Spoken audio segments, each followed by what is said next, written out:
Good morning, everyone, and welcome back to the Blind Press YouTube channel and our 86th coffee stream. Skep Talk and I are back this morning with some topics and some news to talk about. But first off, how are you this morning, Skep? I'm doing very well. Thanks for asking. And just a personal item for those who might be interested in what goes on in our lives. My father is 91 years old, and he was out partying with a bunch of his friends. He had basically was about half drunk, and he stepped over a curb and didn't quite make it, and he fell down and has a fracture in his back, but it's manageable. He's in the hospital now, expected to be released shortly. It may lead to an absence of me from the stream later this week, if and when I have to drive down to San Antonio to go assist him. But I will only be absent, I think, one day at most, and maybe not even that. So we shall see what we shall see. Well, if you need to be absent, that is absolutely fine. Your father is more important. Well, excused absence. I appreciate that. And other glad than that, to hear he's doing okay, though. Yeah, he's in fine spirits, and as I was telling Blinds just before the stream started, that they are going to treat him with stem cells that they had already harvested and had begun treating. He has a gimpy knee. They had begun treating his knee by injecting stem cells into the knee, and it encourages the cells therein to grow cartilage and actually replace the cartilage that he used to have in his knee, that now he's kind of bone on bone. 91 years will do that. And so it's an interesting thing. This really could revolutionize medicine. I don't know what you think about it. What do you think? I'm always up for stem cell research. I've always said that basically the only way for me to see again is probably going to be them taking stem cells from me and trying to grow eyes. Grow an eyeball, exactly, and grow an optic nerve. Yeah, well, see, the thing is, they left my optic nerves intact when they removed my eyes, or my eye and my retina. Yeah. On purpose. Yeah, just so there'd be someday neurosurgery advanced to the point where they could hook up an eye again. Oh, yeah. So I still have my optic nerves, thankfully. They just need to grow eyes, and they will probably need to enucleate my left eye because it... Yeah, you probably need to tell everybody what enucleate means. So enucleation means removing, basically. They will need to remove my left eye because it's pretty much useless at this point. Yeah. I don't know why they left it in. Maybe they thought the research into the eyes would go faster than it did. Yeah. But for whatever reason, the doctors left my left eye intact, except for the retina. Yeah. But if I were to ever see again, they would either only give me one eye, or they would have to take out my left eye so that they could regrow 2 new eyes. But the interesting thing is that that's even on the table now. Yeah. That's what's cool about that. And you're young enough. Yeah, if we can get past this religious problem, this playing God thing that we keep running into. Don't tell me they're against this. Really? Oh, yeah. Because I know that they were against it when they could only harvest stem cells from embryos. Yeah. And they're saying, this abortion, each one of those fertilized embryos with, 20 cells in it is exactly the same as your Aunt Susie. No difference. And but see, here's where you get around that argument, in my view. Okay. those lives, those potential lives that were taken were being used to better a life. So they weren't like being just discarded. Do you know what I mean? Like it's in the service of a good cause, but the Christians are going to come back to you and say, yeah, but they didn't choose to sacrifice themselves. You chose to sacrifice themselves. You're violating their rights. That's where they come down. I attack it a little bit differently. I don't think that a fetus has a great number of rights, particularly when it is just an extraordinarily complex biochemical mass of things that doesn't feel or cannot react to things, cannot perceive rights and responsibilities, things like that. Yeah. Imbuing that with exactly the same rights as a human being is silly. It's a non sequitur. It's emotion replacing reason. What's ridiculous to me is saying that a heartbeat defines life. Well, no, because you're gonna have a heart before you have a brain. Yep. In the case of liberals, I'm beginning to think that this is a permanent case. I think that they think that the heart equals a brain. Right. I think that they think that the heart in your body is the same thing and same connotation as that funny looking shape that you draw on a paper to indicate feelings. And it's kind of sad. You're not wrong. But the reason other than Skep's dad, that I wanted to bring this up is I got a comment on my Blind Press Gets New Eyes video from somebody who, judging from their name and by the way that their English was, that they were not from the West. And they asked me if this meant that my eyes were working again, because their son needed new eyes. And part of me felt really sorry for this person because they're just trying to find things out for their kid, right? But on the other hand, I'm sitting there going, if you actually watch that video, even if you don't understand the language being spoken, there is no way you could gather that a person was getting functional eyes from that. None. I would agree with that. I have no idea why anyone would think that would show that I was getting working eyes. I don't know what to say. Oh my. What an interesting world we live in. I was kind of flabbergasted when I read that. I'm flabbergasted now. I'm sitting there going, are you like for real? Are you fucking with me? Like what? I think you have probably consumption of adult beverages there. I'm hoping so.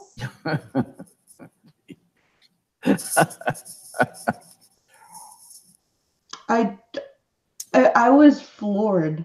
Yeah, I know. I understand. I think that's just silly, but what are you going to do? That's the wild and woolly nature of YouTube and Twitter. You're going to get the crazy comments like that and share them, and we laugh at them and move on. Hey, before we get too far, do we want to say hello to some of the folks in chat? Yes, let's say hi. A Fennec Fox has suddenly shown up. Hey, Jesse, nice to see you. Sora Luna and Opinionated Scotsman are here. I see a Nico. Yeah, and a Duck Dog. A Blind Girl. Yeah, there's Blind Girl. I see BG. Let's see. Sora Luna. I may have said that before. There's Chadwick's here. Ryan Rawlings. Richo, Ryan Rawlings. Yeah. And let's see. Those are, if we missed anybody, hello to anybody we've missed. Hi, Zombie Teddy.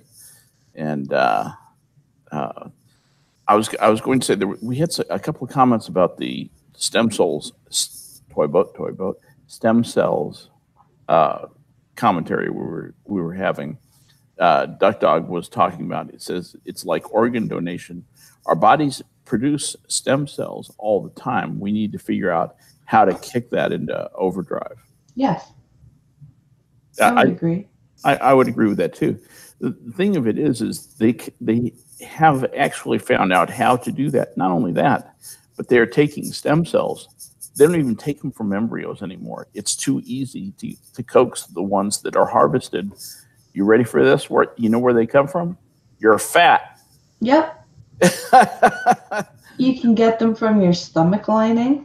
That's where they took my dad's, was exactly from actually the stomach fat. Yeah, the epithelial cells in your right. Yeah, adipose adipose epithelium, exactly. Mm-hmm. And they took those cells and they coaxed them into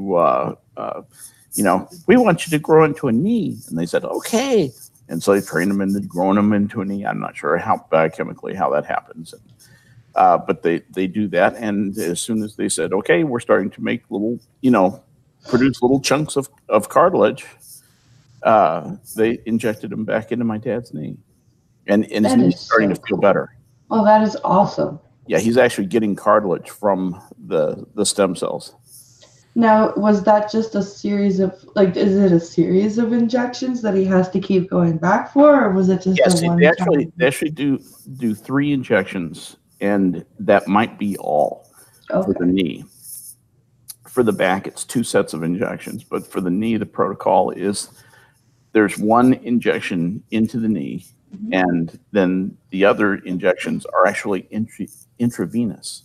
Actually goes into your bloodstream, and they circulate to the knee that way. And the body's real smart, just picks them out and says, "Okay, fellas, get to work. We're making cartilage here. Nice to meet you." That's really cool. It's kind of amazing. Absolutely stunning technology that they're just beginning. Dad was saying, Dad's a little bit given to hyperbole sometimes. Yeah. But he was saying last night, because I said, this is like penicillin. He said, this is going to be bigger than penicillin. This is like Newton and the laws of motion. He thinks this is absolutely going to revolutionize medical care. And we talked about it a little bit, and there's going to be kind of an aristocracy of care, because the demand for this care is going to be infinite, because potentially this stuff could keep you alive for 300 years. Yeah. I mean, it may really well be true that the first person who is going to live 500 years has already been born. Think about that. Probably, yeah. You could be living for a long time, and you might remember back, oh yeah, I remember the first 40 years of my life I was blind. I can hardly even remember it now. I'm 250 and still feeling pretty good. Well, it's kind of cool, because I actually have a friend who was born blind because his mom had gestational diabetes. Yeah. But randomly, when he was 11 months old, he regained his sight. Really? It happened while he was flying to Newfoundland. And I've heard that happens up there. They were in the air, and they were about to land, and the flight attendant went to hand him like a picture brochure type thing. Uh-huh. And his mom was like, "Well, don't bother, because he's blind. It won't matter, right?" And he reached for it, it didn't make any noise. It didn't make anything. He all of a sudden just saw it, reached for it, grabbed they went and got him his vision tested, and he could see. That's amazing. How old he was 11 months old. Wow. He can, he still needs to see. He still needs glasses, right? Yeah. To this day, he wears glasses. That's not a problem. But I mean, he was completely blind for the first 11 months of his life. And then for some reason, while flying in an airplane, his vision came back. It's interesting. The only thing I can think is something pertaining to the pressure in the cabin. That's what I said, actually. Funnily enough. I can't think of anything else that would be. Oh, hey, long as we're chatting, am I roboting? No. Yay, that's a good thing. I haven't looked at my scan. Things have been going along so well. Oh, my scan finished. I need to restart another one. Hang on. I love this new toy that my friend Hammer gave me. I'm like, it's just let's do clear targets and new trace. Let's just go back and do that. All right, there we go. And that server is still changed. It's not there anymore. The offending server is not in that segment that I'm on. And So zero they've changed zero it errors. out, huh? They put in a different. They either changed the server or they put me in a different segment. I suspect they put me in a different segment. For it to happen that fast. Yeah.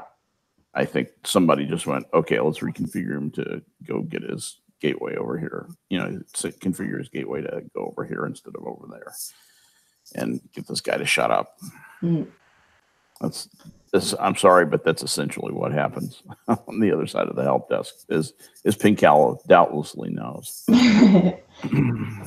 Duck Dog says it's like that paralyzed mom that regained the use of her legs when she was pregnant. They suspect it was the baby's stem cells that spurred it.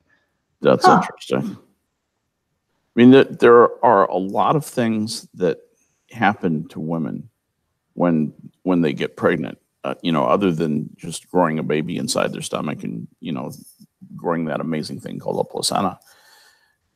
The arteries and veins, especially the ones in a woman's midsection, are 7 times the size of what they are normally. Did you know that? No, I didn't know they went that big. They become huge. I know this because my second child was, when she was born, because of some problems that my then wife had. This is an earlier marriage. She needed to have a hysterectomy. And the doctor there said, that's fine, we'll do a cesarean hysterectomy. When we do the cesarean, I'll just take the uterus. And my doctor her general practitioner was very much against this because he considered it a risky surgery. Right. Yeah, because of the potential basically just to bleed to death. And it can happen so quickly. It happens, a lot quicker when the arteries and veins are that big that you're cutting through and blocking off and, Makes so sense. Anyway, making a long and windy story short, she had the cesarean hysterectomy and it went off without a hitch. Good. And, my little girl came into the world and voila. So anyway, I don't know where's it going? Oh, yes. Oh, so that's where I learned about what some of the changes that happen to a woman's vasculature, the hemodynamics, the things having to do with blood, the changes in the blood vessels and so forth. That's where I learned a little bit about that. It's very interesting. That is pretty interesting. I didn't realize that. Like, I assumed that everything in that area got bigger because it has to. He was talking about the big return vein called the inferior vena cava. Okay. And it hauls the blood like out of the area of where the uterus is and sends it back to the heart, or sends it back to. I'm sorry, it sends it back to the lungs for reoxygenation. It's like the drain. Gotcha. It's the body's drain, basically. It says, okay, you add oxygen, you're nice and blue. Let's head back to the lungs, pick up some oxygen, get nice and red, and go circulate again. I gotcha. It's an interesting thing. If I do a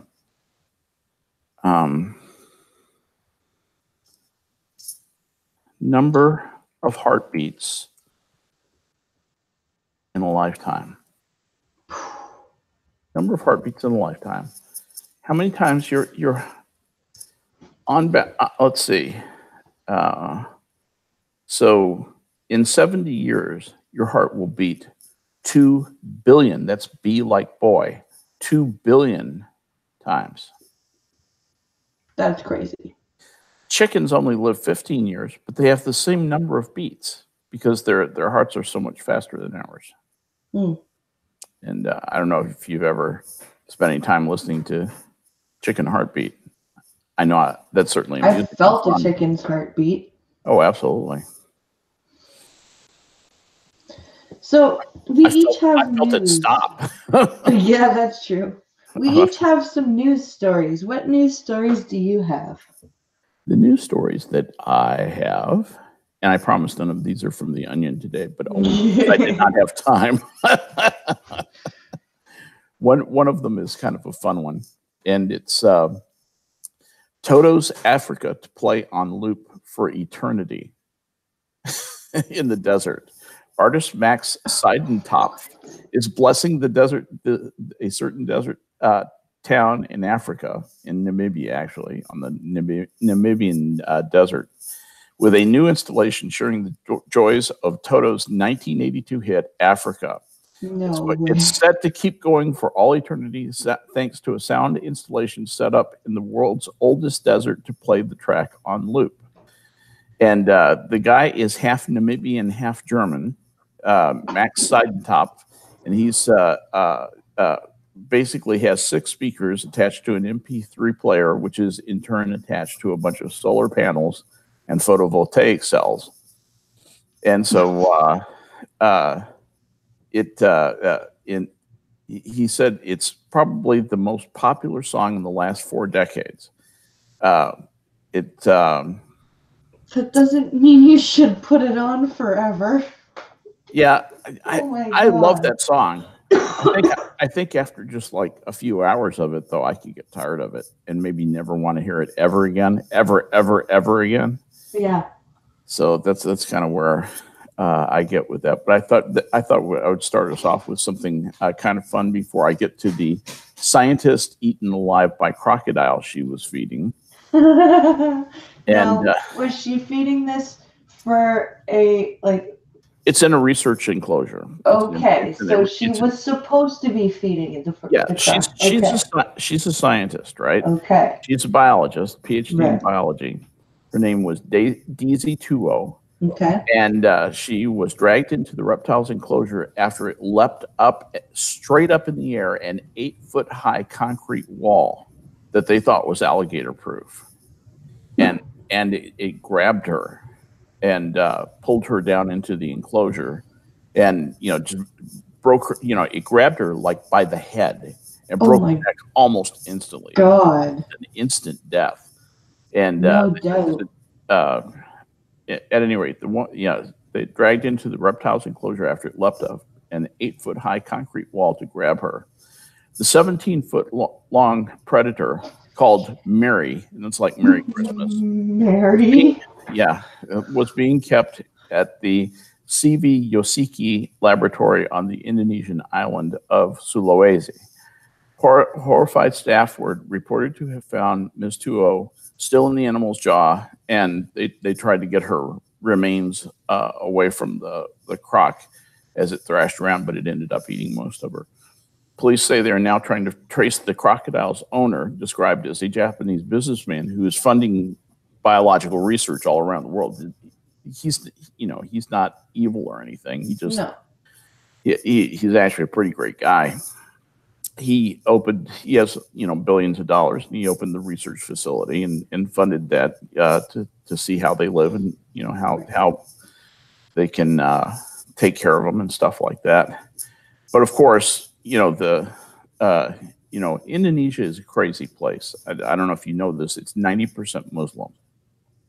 Not that there's anything wrong with that. I didn't actually realize it was that large a majority. It's 90% Muslim.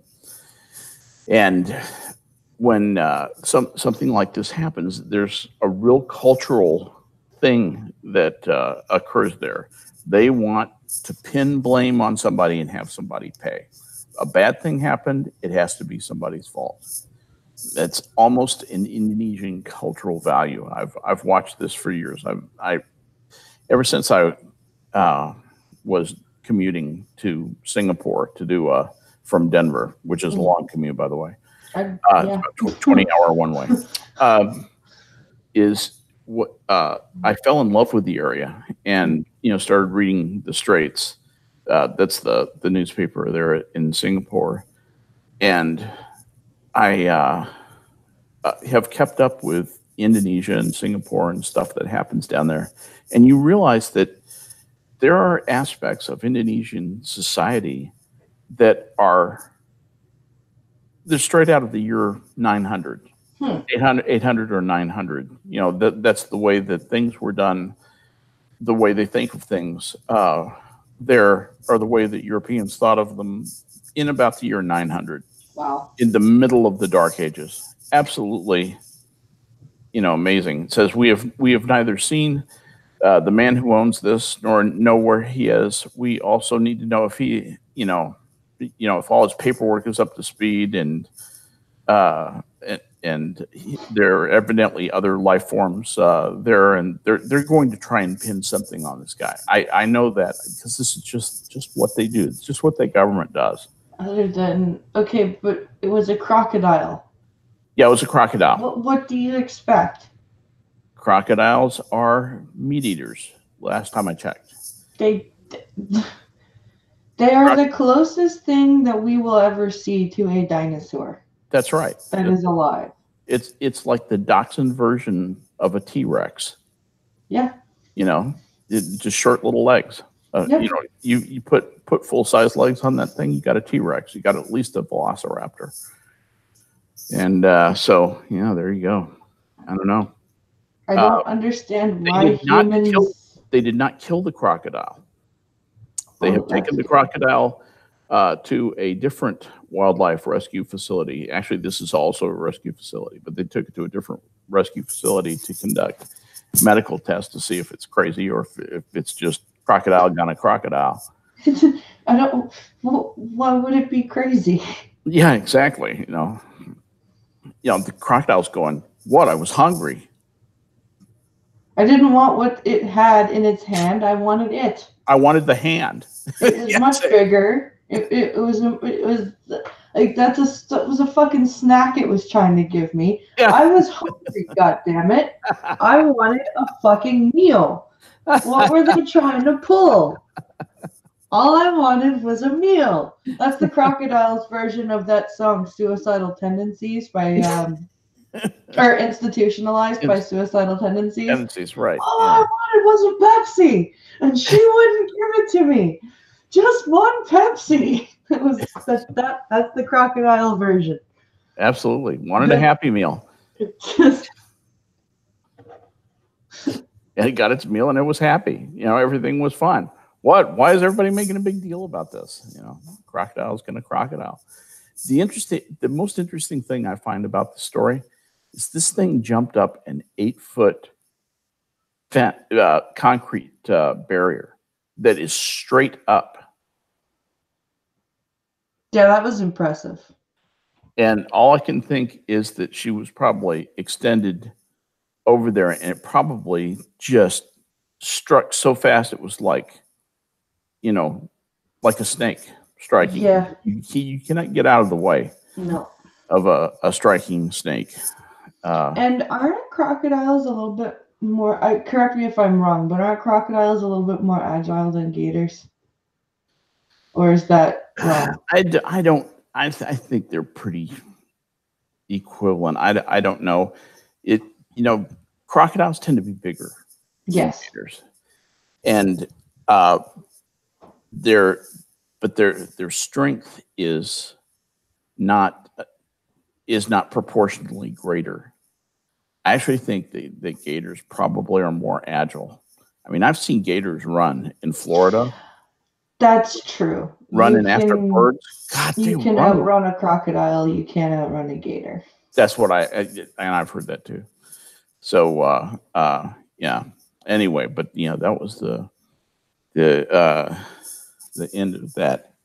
It was interesting. One thing leads to another, and I started looking around on YouTube. I actually found a tape. It's a tape of a movie camera they were doing not a movie camera, but a TV show that they were doing in the 1950s, late 1950s or early 1960s.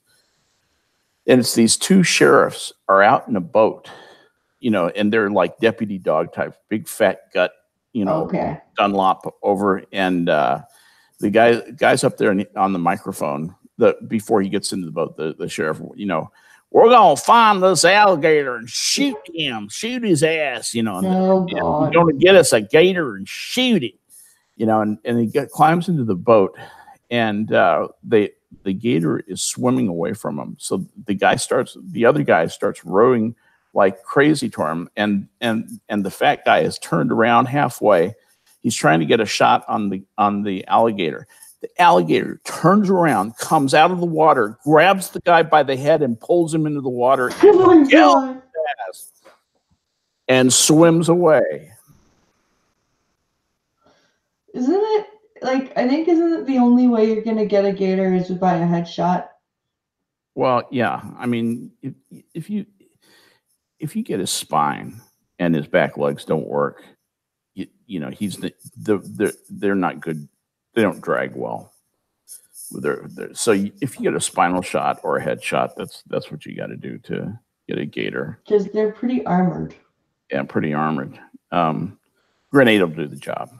Well, yeah, but then you can't really use the gator for anything. Exactly. Maybe the teeth, but make a necklace. If you're gonna kill an animal, at least use the animal. Don't obliterate the thing.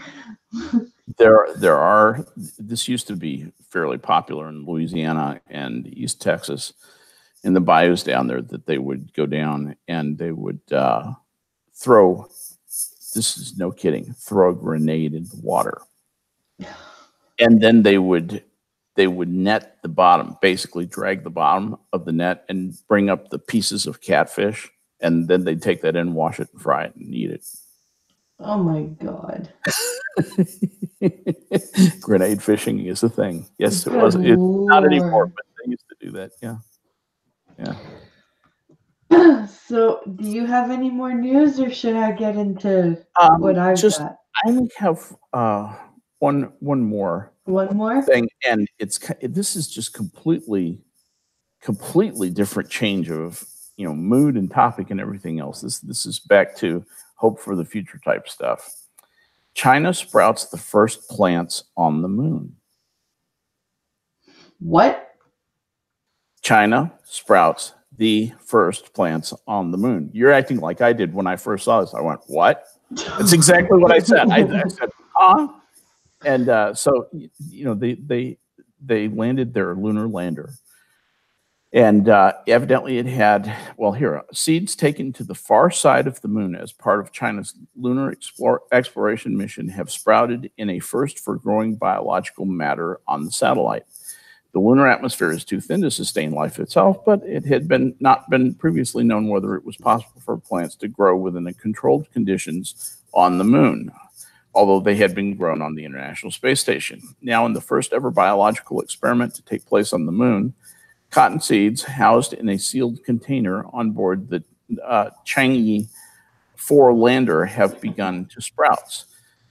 If the sprouts thrive, they would form the first ever green leaves on the moon. However, it is not clear whether they would develop beyond germination. Okay. Alongside them in a 7-inch bucket in the lander's cargo are rapeseed, potato, and Arabidopsis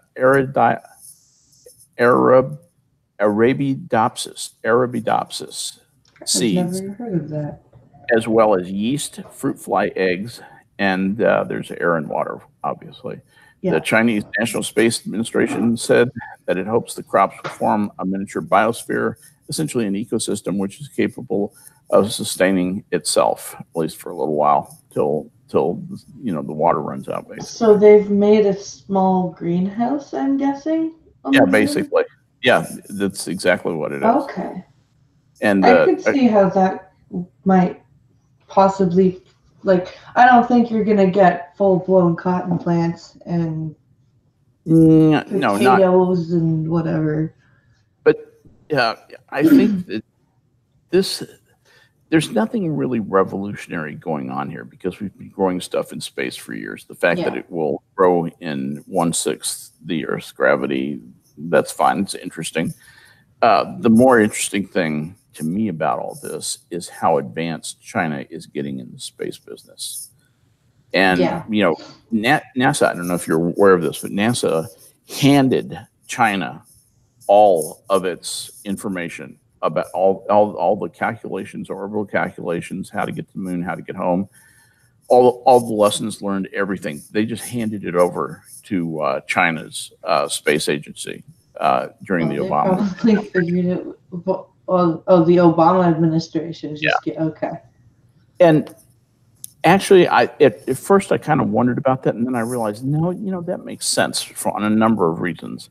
If China ever had a space disaster, and they will, space is dangerous, okay? They could say, well, if we had known this, and the U.S. knew this at the time and didn't tell us, but if we'd known this, we could have saved these people's lives. Yeah. And so the U.S. doesn't want to be in that position, certainly. And the other thing is, I think it would just have appeared small, small-minded to hold those cards close to our vest. And we were always critical of the Soviets for the secrecy that surrounded their space program. Yeah, that would have been highly hypocritical. Yeah, I agree with you. So I think that's a good thing. Let's see. They were also selected to be able to adapt to the harsh conditions of the moon, where they will have to withstand powerful temperatures, both high and low, as well as radiation. That is a good point. There's a lot of radiation they're going to get hit with. Yeah. And so forth. There's a long way to go before a sustainable habitat could be developed on the lunar surface, but the experiments could be fairly considered to have started that project. We have given consideration to future survival in space, learning about these plants' growth in low gravity environment, and not to mention high radiation, high temperature variability would allow us to lay the foundation for our future establishment of a space base and so forth. But, that's got to be temperature controlled inside to a certain extent, because roast. Yeah, the first time it goes up to 150 degrees C, that's it. Yeah. Although only the picture of the cotton sprouts was released by the space agency, Professor Han Long said that rapeseed and potato seeds also were sprouting. And China is aiming to send a spacecraft to Mars next year, following its successful mission to the far side of the moon. So, and China is also going to bring back moon dirt. It's going to send a lander there that will have a piece that will take off with lunar samples and come back to Earth and parachute into China. So China's really trying to catch up, I guess. Oh yeah, yeah. This is face like you cannot believe. Like saving face. Yeah. This is face in China. This is big face right here. They want to be they want to be a player. Yeah, I can see that. They I mean, on one hand you're like, please, the US did this all 40 years ago. Yeah.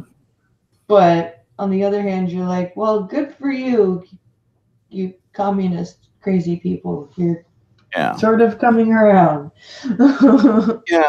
The only part of their government, though, that is truly communist anymore is the party structure. Yeah. I mean, it's yes, it's totalitarian, but you're judged on whether or not you can produce in a capitalist style way, and the people who are in power are the ones who are overseeing the business boom, and as soon as that goes away, look for a change in leadership. But anyway, that's looks like here nor there. Looks like Scribe's moon base is getting closer. Just around the corner. That's the good news. The bad news is it's all going to be in Chinese. I don't know how well he speaks Chinese. Maybe I don't know either. I would start learning now, though. 50 years ago, Jesus Christ. That's true. 1969, it's 2019 now. Holy shit. This year's the 50th anniversary. Absolutely. 7 days before my birthday. The uh, Jim Irwin, the guy who's friends, is young. They're both young graduate students together at University of Michigan getting their master's degrees in aeronautical engineering. He would walk on the moon on Apollo 15. His that's coming next year will be 50 years for him. 50 years since Apollo 15 went to the moon and came home. Yeah, 1970. 1970. That's what it was. It was, man. We were all glued to the TV. I could barely remember him. I remember, he was one of several people who used to come over and talk with my dad. I was like 7 or 8 years old, and I remembered him vaguely. I got to meet him and talk to him later on. That's pretty after cool. he came back, and he's very, very the nicest, warmest guy. Just a decent man, a really good guy. But anyway, how I do go on. You got news? I do. I have got 3 articles that I have sent myself. What you got? Pardon? What you got? So what I have is one of them is kind of rage-inducing, but it's not sad because the child survived, so that's good. Thank you for telling me that in advance. I wouldn't have read it if the child had died. What happened? So while I'm getting to the story, I'll give you the gist. The headline is that infant survives accidental fentanyl overdose in Sherbrooke Hospital. Sherbrooke is in Montreal. It's a Montreal hospital. Wow, a accidental fentanyl overdose? Yes. Was the child going into surgery or something? So it appears that this child had pneumonia. Yeah. So I've just found the story here. Child has pneumonia. Let's give it fentanyl. Nope, that doesn't follow. So this is from Sunday, but I still wanted to. Sure. So she's been released from Sherbrooke Hospital now after accidental fentanyl overdose. So luckily she's okay. This was last updated yesterday. Her name is Alice. She's now at home recovering, thankfully. The infant was accidentally given a fentanyl overdose at the University of Sherbrooke Hospital. So, Blind, I think that's a great question. Jesus. Really? Baby's not breathing. Let's give it fentanyl. Fuck you, people. Come on. I just hear like Bob and Doug doctors. Hey, beauty, not breathing, eh? Yeah, not breathing at all. Let's give him some fentanyl, eh? Yeah, I know. What the fuck? I'm tossing back a few of my favorites. Fentanyl. Why? Why was the baby given fentanyl? Why was the baby given? Normally given by a patch, says Greg Rogers. That's true. That's true. But you can also you can take a PO, and you can also you can also give it IV. I mean, fentanyl is very versatile. It's a water soluble and all that stuff. Yeah. But what I don't understand is. So it continues by saying the incorrect amount was given based on the baby's weight. This whole situation was indescribable, Delaney said. It's shocking to know that my daughter entered into the hospital for pneumonia, and it ended up being being treated for cardiac arrest. Well, because the doctors gave the baby fentanyl for pneumonia. I'm gobsmacked. First of all, a preemie. Well, second of all, an infant. Third of all, fentanyl. What the? I got to know. Fentanyl So it to continues. It continues to respiratory. say, it says, on Monday, the hospital said that an internal investigation is underway to determine what happened and exactly why, so Okay. that it doesn't happen again in the future. Can I just read to you exactly what it says on the package insert for fentanyl? Just the relevant sentence.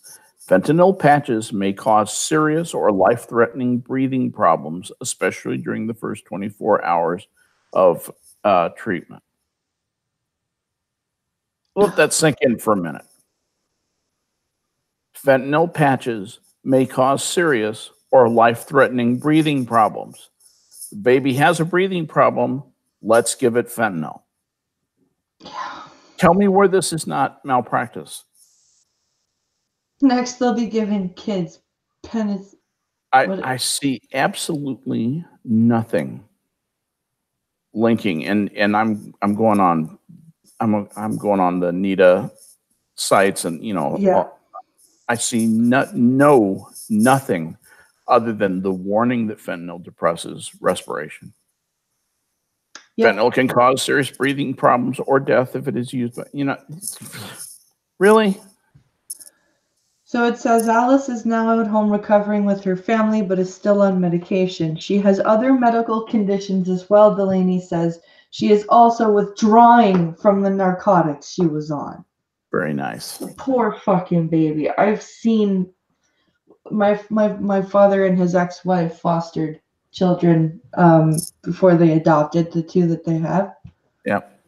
And one of them was born addicted to crack.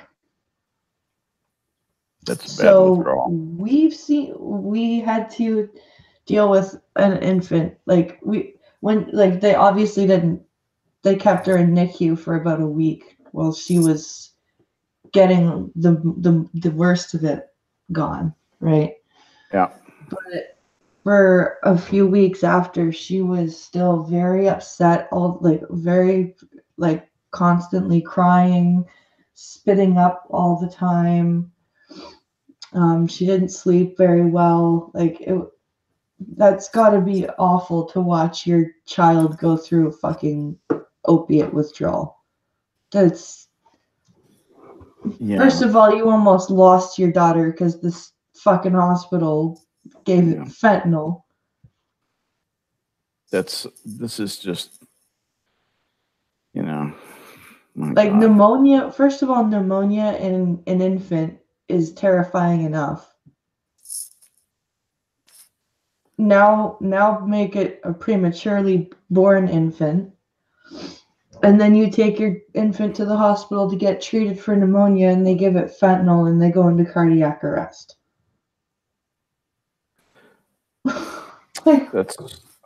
Fentanyl is 100 times more potent than morphine sulfate. Yeah.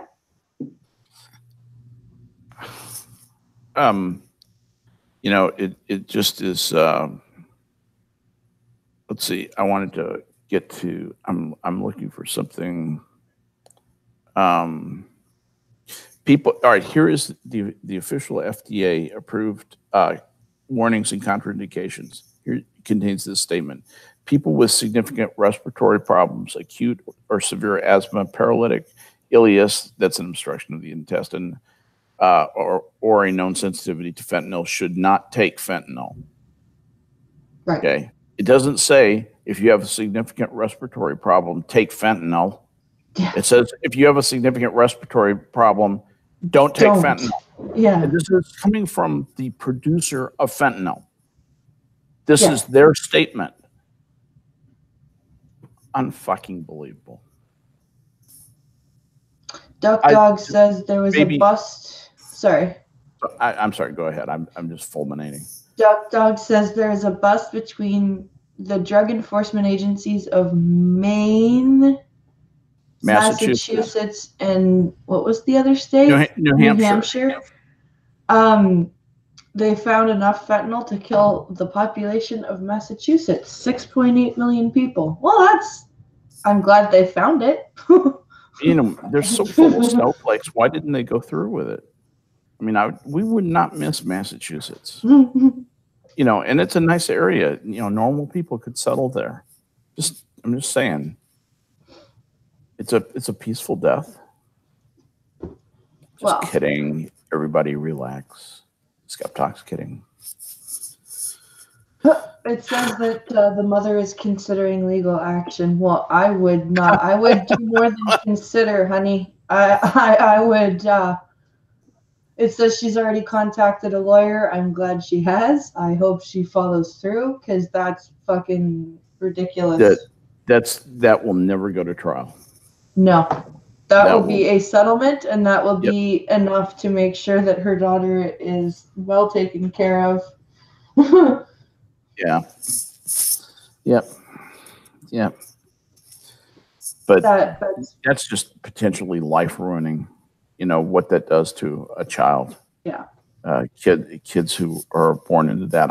When I was doing social work on the west side ghettos of Chicago, you know, almost all of the women in my area were hookers, and almost all of them were addicted to drugs. Yeah.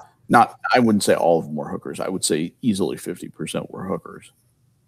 They all had kids. They all had boyfriends who beat up the kids, and that's why I was there, was because they were child abuse. There were known child abusers in the home, and I was there to see if the kids were getting beaten up. You know, and just, you know, I was supposedly there just to do surveys, but I was actually doing something else while I was there, which was, you know, monitoring the home and seeing if the kids showed signs of abuse.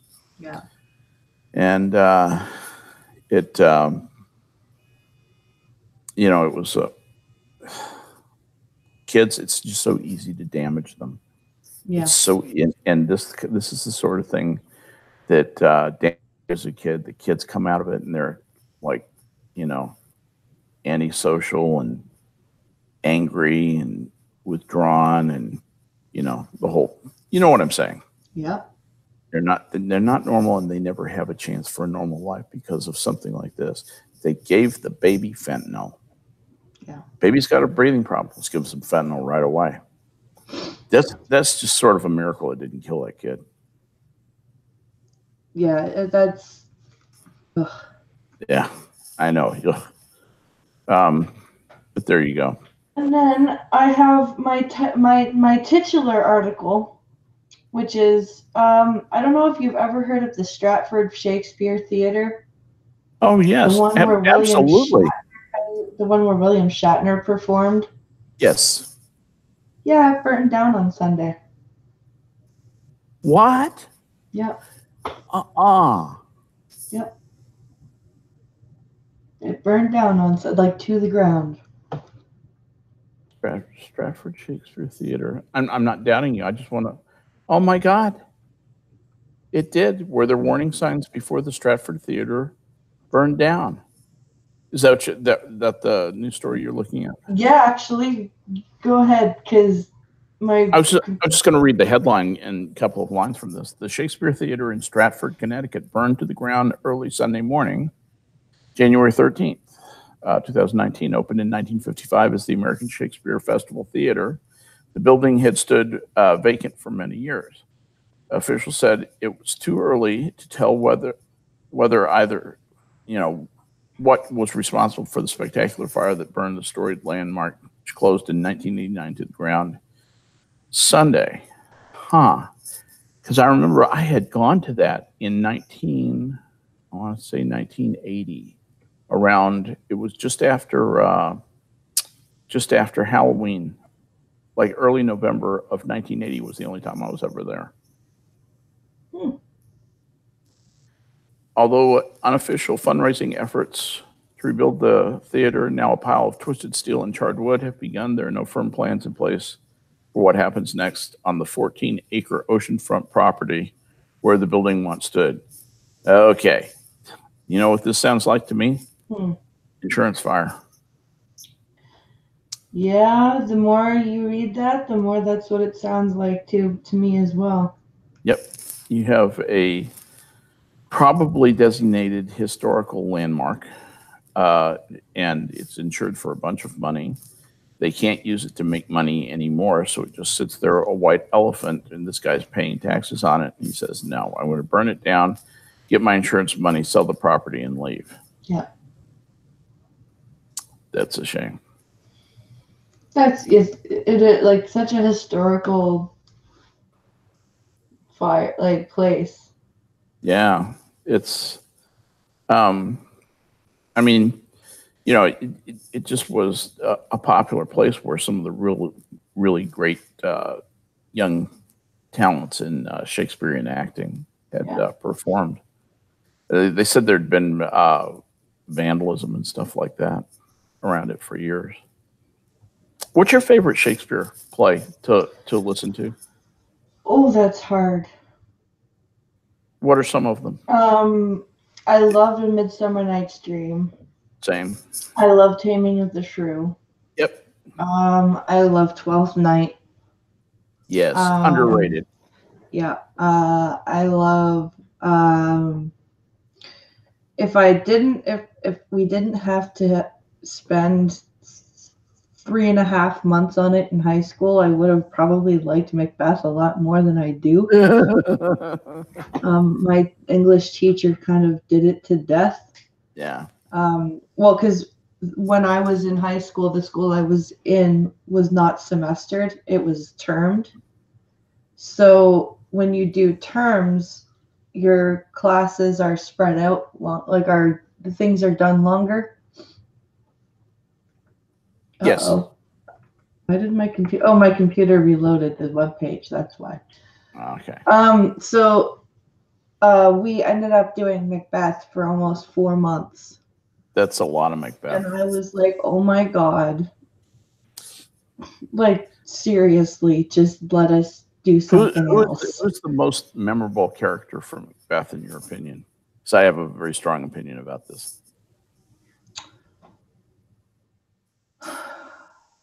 That's a hard question. You know who it is for me? It's Lady Macbeth. Lady Macbeth, yeah. I was gonna say it's either for me, it's either Lady Macbeth or honestly, Banquo. Yeah, Banquo and his ghost. And his ghost, yeah. Lady Macbeth, screw your courage to the sticking place. Yeah. She just has some great lines. She does. A great personality. And then we did Hamlet, which again I really liked. Yep. Romeo and Juliet I really didn't like. Romeo and Juliet was a completely different tone from many other Shakespearean plays, in my opinion. It almost feels silly to me. Well, first of all, I don't. Maybe it's because I'm not a mushy person. But reading that play, I was just like, oh my God. Like, even as a teenager, I'm sitting there going, no. Yeah. No. This is written by an adult who's writing what they think a teenager acts like. Right. Of course, that was back in the day, in fairness. Yeah. And the parts that I like are when, spoiler alert, Mercutio gets killed. I like the fight. I like the fighting. Yeah, Pinkalo, you're right. I screwed up. I actually misread the article because I thought they meant that it was the Ontario Stratford Theatre. Yeah, no, this is the one in Boston. But it was the Connecticut one. I mean, Connecticut. Because we have a Stratford Theatre, a Shakespearean theater here that is internationally renowned for. I was sitting here thinking, that's interesting that she knows about, the theater. But if I had not been dating somebody from Connecticut at the time, I would not have known anything about it. I would have never gone there. Yeah. I actually got to go to our Stratford Festival theater to watch Taming of the Shrew. They had done it like as a Western type theme. And it was really kind of actually a Stratford theater in Canada? Yes, Stratford, Ontario. Oh, And William Shatner got his start there. really? Yeah. I mean, really? Got to start there. Yeah, he was a Shakespearean actor before he went to TV, and he was doing it in the Stratford Theatre here. And Stratford, Ontario is where frickin' Justin Douchebag Bieber is from, as Pincalo puts it. Justin Douchebag. And so I screwed up and thought it was that Stratford Theater. But yeah, I got to go see the Taming of the Shrew at it was a trip for the creative writing classes and what's it called, the Writers Guild Club that my grade 9 English teacher ran. So I got to go because I was a member of the Writers Guild Club. Hot damn. Yeah. Shakespeare was I loved Shakespeare, but I hated doing it in school. Oh, because I was one of the only, like, there was me and a couple of other people every year, like maybe 3 of us in total, that could actually read it out loud. Yeah. And you have to do reading out loud in class. And when you get stuck with 22 people that can't read Shakespeare and 3 that can, and the teacher insists, no, we need to have other people read too. And the three of us sit there and go, oh, but why? We'll be here forever. Because they read like this. And the way the punctuation and the way the words are placed on the page really screws with them. So they read like this. Well, in iambic pentameter, which is, kind of what he wrote in. Yeah. You have an unstressed syllable followed by a stressed syllable. Yes. Above, and there's a rhythm to it. Yeah, and pentameter.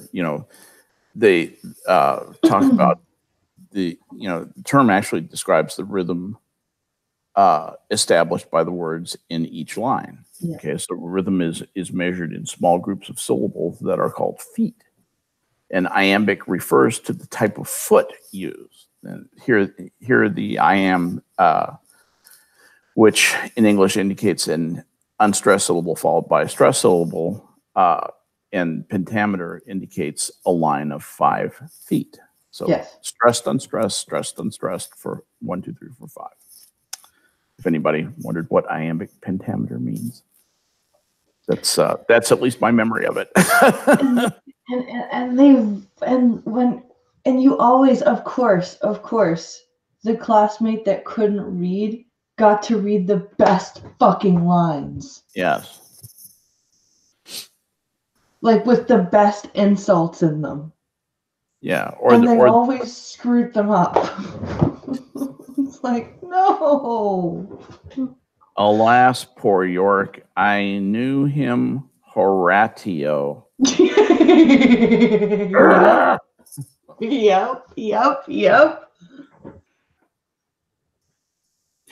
Exactly. You seem to have that phenomenon too, so I feel your pain. And it's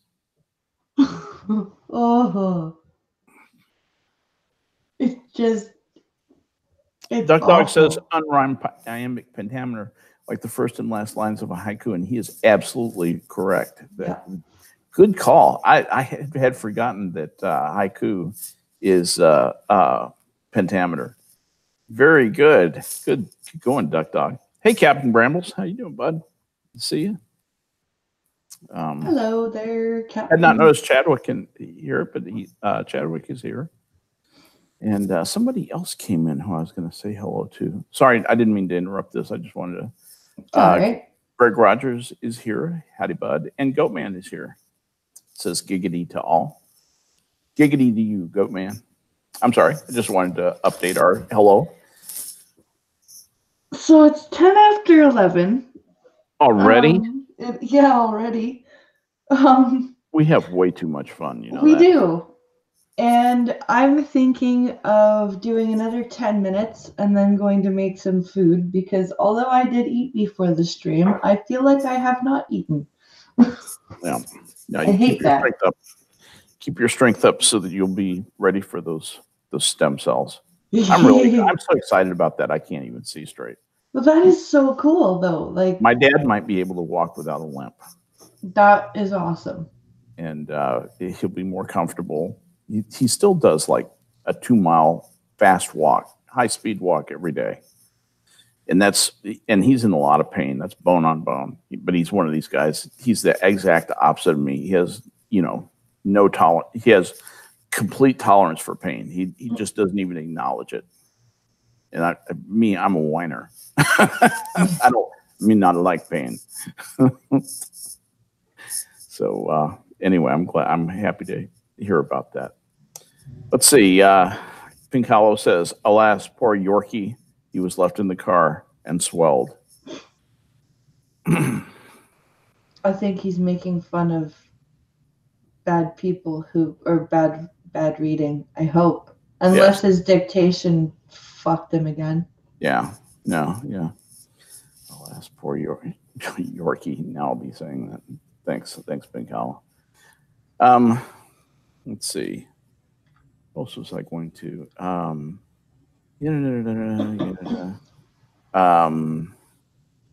find it funny that Gaston, this is Technogamer, I find it funny that Gaston hates reading, yet he quotes "Screw your courage to the sticking place" in the Kill the Beast song. He does.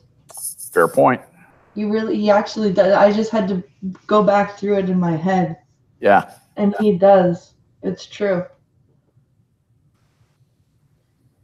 Because his only complaint about Belle in the beginning of the movie is that she's always reading. Right.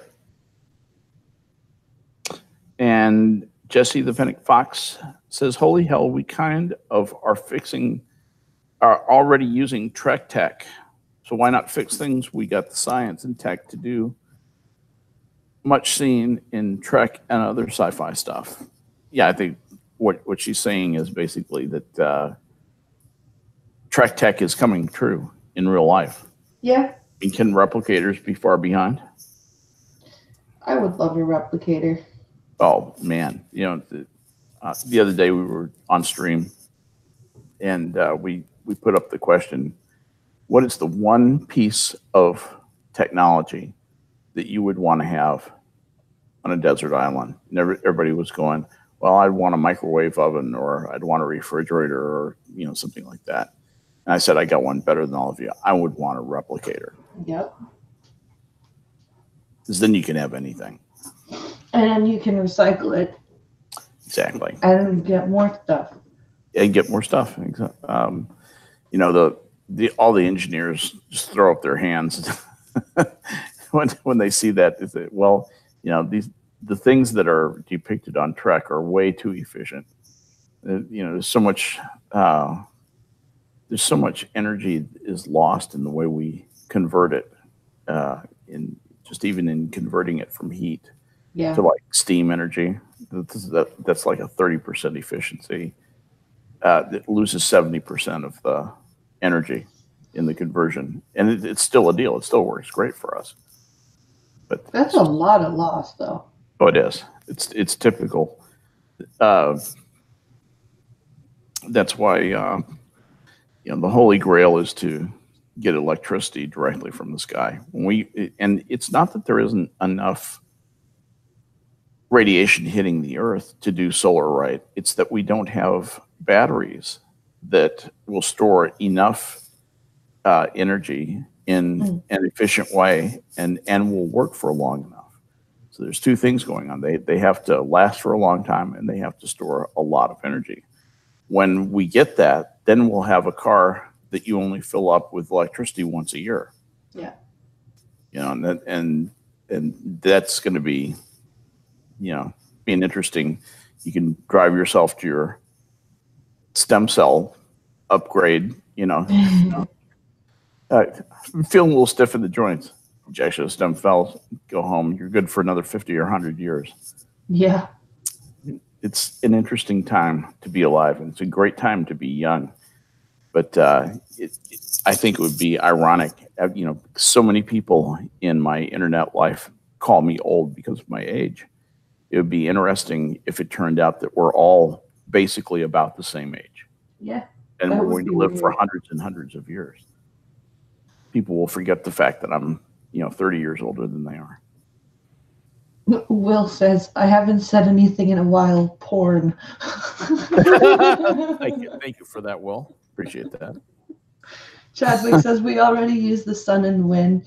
Yeah, but if we could figure out how to use it better, if we could less than 1% efficiency on wind less than 1% efficiency on windmills, and something like 10% on sun. So yeah, if we could get efficient with those, that's the. And the other thing is with wind energy, wind comes and goes. Yeah. But if you have a battery that can store enough electricity and hold up for a while and isn't cost prohibitive to produce, you're in business, man. The other problem with solar energy is there are parts of the planet that get lots of snow in the winter. Yep. And either you're going to need a new industry of people employed to clear solar panels off every day, or that's a trivial problem. Or I don't know. No, you're right. Chadwick says we're working on it, and we've made huge advances in the last 10 years, and we're continuing. And he's absolutely right. No doubt about it. Start somewhere. And it is getting better. I mean, just the fact that you even have a car like the Tesla, which is, and the Tesla 10 years from now is probably going to be close to the car that you fill up with energy once a month. Yeah, probably. And that's a decade away at most. So we're the interesting thing I think that's going to happen is there's going to be it's going to turn the world into an aristocracy.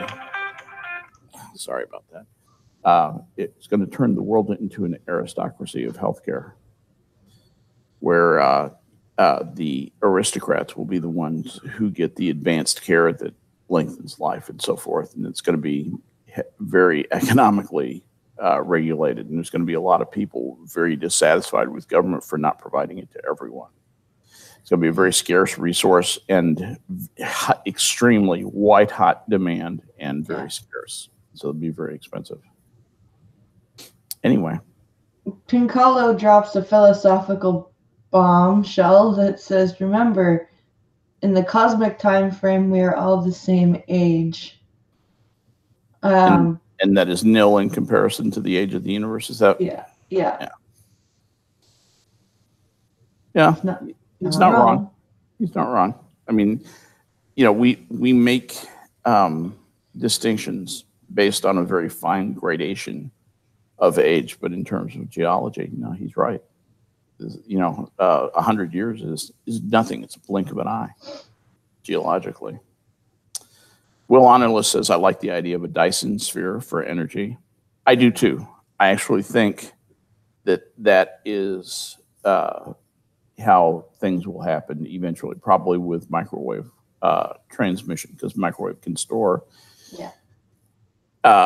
energy extremely efficiently, unless we figure out a way to directionally send like gamma radiation, which can really store the energy. Let's see. Pincalo says the meteorite on my desk is probably older than the Earth itself. I use that as a constant reminder to think about age. Yeah. And I'm probably older than the meteorite. Yeah, he has a chunk of meteorite. It's really cool. That's wonderful. Very cool. So, I don't know. That's about all I have for today. Me too. I'm my my all my brain is going is food, food, food, food, food. Why don't we call it that then? Just say, thank you, chat, for coming out, and it was another great stream. I enjoyed this thoroughly blind. I did too. You want to take us out? Yeah. Thank you guys for coming out and listening to us. I hope you had a good enjoyable stream. I know I did, and I hope you guys will come back tomorrow morning for another one, 10 a.m. Eastern as usual. I hope everyone has a good rest of their day and stays safe. And if you're in a cool area like me, stay warm. Have an amazing day, guys, and we'll see you tomorrow. Be careful out there, guys.